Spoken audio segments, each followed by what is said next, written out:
వెలసిన మహాలక్ష్మి నీవమ్మా, నీ సేవలను మేము సేతుమమ్మా. మా ఇంట వెలసిన మహాలక్ష్మి నీవమ్మా, నీ సేవలను మేము సేతుమమ్మా.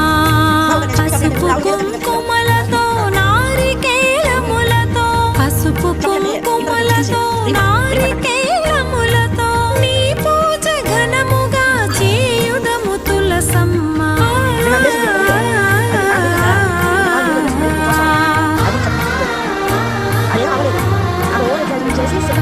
శ్రీమాత శ్రీ తులసి రామ తులసి, జయములు మాకెందుకు కృష్ణ తులసి. శ్రీమాత శ్రీ తులసి రామ